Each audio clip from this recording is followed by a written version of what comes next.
હાય all, હું doctor Amisha, IVF consultant, art fertility clinics Ahmedabad. Couples જ્યારે IVF ક્લિનિકની મુલાકાત લે છે ત્યારે તેમને ઘણા પ્રશ્નો મૂંઝવતા હોય છે. જેમાંનો એક પ્રશ્ન એ છે કે આઈવીએફની સારવારમાં કેટલો સમય લાગશે. તો આપણે આજે તેના વિશે વાત કરીએ. કપલ જ્યારે પણ આઈવીએફની ટ્રીટમેન્ટ માટે આવે છે ત્યારે પ્રથમ તબક્કામાં વાઇફ અને હસબન્ડના કેટલાક રિપોર્ટ્સ થાય છે.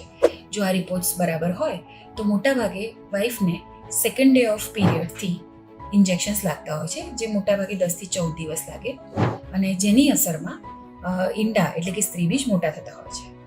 જ્યારે ઈંડા પરિપક્વ થઈ જાય ત્યારે સોનોગ્રાફીની મદદથી એક નાની પ્રોસિજર દ્વારા તેમને ખેંચી લેવામાં આવે છે અને ત્યારબાદ આઈવીએફ લેબમાં આ ઈંડા અને શુક્રાણુને ફર્ટિલાઇઝ કરાવવામાં આવે છે, જેના લીધે ગર્ભ બને છે અને ત્યારબાદ આ એમ્બ્રિયો એટલે કે ગર્ભનું કલ્ચર કરવામાં આવે છે. જો આપણે ફ્રેશ એમ્બ્રિયો ટ્રાન્સફરમાં જતા હોઈએ તો મોટાભાગે 3જા કે 5મા દિવસના ગર્ભને વાઇફના ગર્ભાશયમાં ટ્રાન્સફર કરી દેવામાં આવે છે અને ત્યારબાદ લગભગ 10થી 12 દિવસ પછી બ્લડના ટેસ્ટ દ્વારા, જેને બીટા HCGનો ટેસ્ટ કહીએ છીએ, તેના દ્વારા પ્રેગ્નન્સી રહી શકે નહીં તેની જાણકારી મળે છે.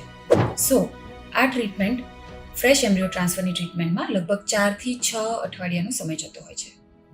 પણ જો એમ્બ્રિયોને ફ્રીઝ કરવામાં આવે તો આ સારવારમાં વચ્ચે એકાદ મહિનાનો બ્રેક પડે છે અને ત્યારબાદ ગર્ભાશયની લાઇનિંગ દવાઓ દ્વારા બનાવીને જે ફ્રીઝ કરેલા એમ્બ્રિયો છે તેમને થો કરી અને ત્યારબાદ એમને ટ્રાન્સફર કરવામાં આવે છે. તો ફ્રોઝન એમ્બ્રિયો સાયકલમાં લગભગ 2.5થી 3 મહિનાનો સમય જતો હોય છે. તો આઈવીએફની સારવાર ડિપેન્ડ કરે છે કે તમે ફ્રેશ એમ્બ્રિયો ટ્રાન્સફર કરાવો છો કે ફ્રોઝન એમ્બ્રિયો ટ્રાન્સફર. જો ફ્રેશ એમ્બ્રિયો ટ્રાન્સફર થતું હોય તો મોટા ભાગે 4થી 6 અઠવાડિયા જેટલો સમય લાગે છે અને જો ફ્રોઝન ટ્રાન્સફર કરતા હોઈએ તો લગભગ 2.5થી 3 મહિનાનો સમય જતો હોય છે. હું આશા રાખું છું કે આ માહિતી તમને તમારા મૂંઝવતા પ્રશ્નનો જવાબ આપવામાં ઉપયોગી નીવડશે. Thank you.